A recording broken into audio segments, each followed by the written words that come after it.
This video is about the Autobrake systems in Flight Sim 2020.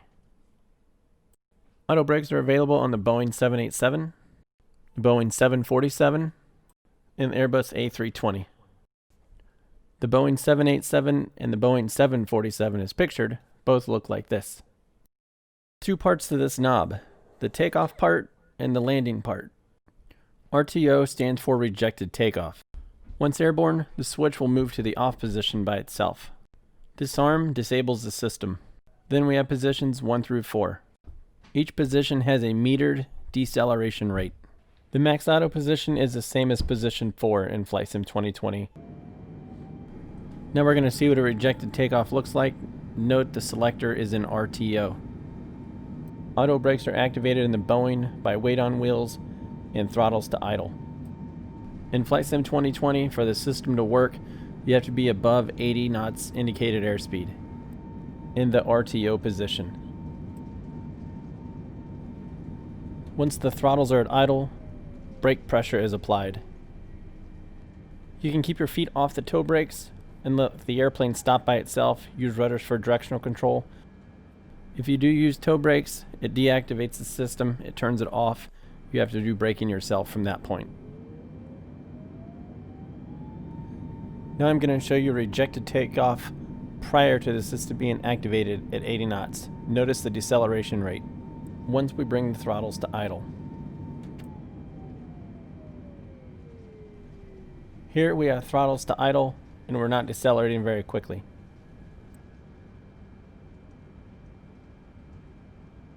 Now I'm going to demonstrate the differences in each position 1 through 4. Position 1 is going to have the slowest deceleration rate, but it's going to give us the longest stopping distance. I'm going to measure the distance by counting the stripes from touchdown, and we're going to compare each one. In this test, I did not use thrust reversers or speed brakes. If thrust reversers are used, it will release some of the brake pressure, so the same deceleration rate is maintained.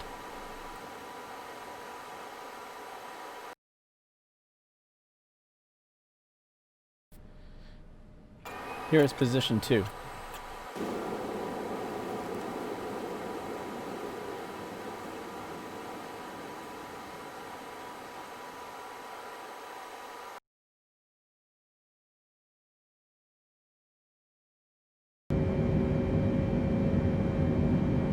And this is position 3.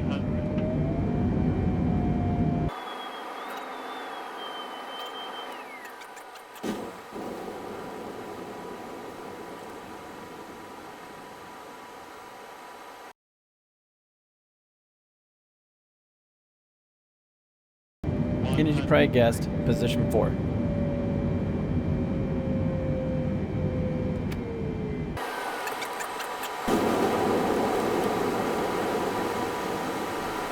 Positions 3 and 4 are used when there's crosswinds or contaminated runways to allow the pilot to focus on directional control. Normal braking gives more braking authority than the highest setting on the auto brakes. This landing is full brakes and full thrust reversers.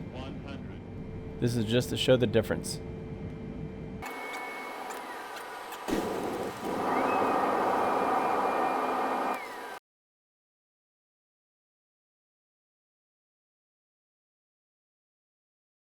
Now the differences with the Airbus A320.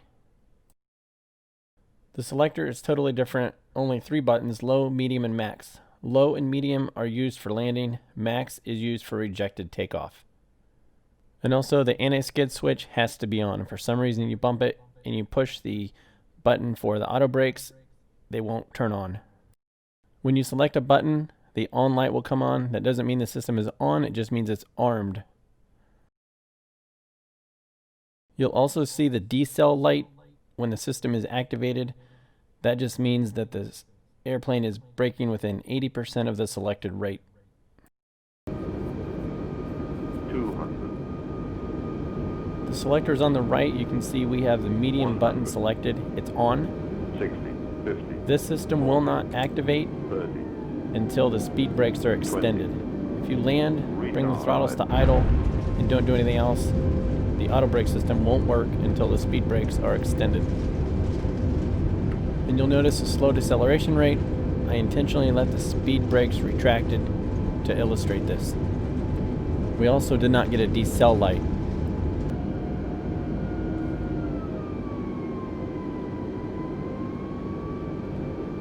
After landing, throttles to idle. I'll extend the speed brakes and you'll see the decel light come on after that. 30, 20, retard 5.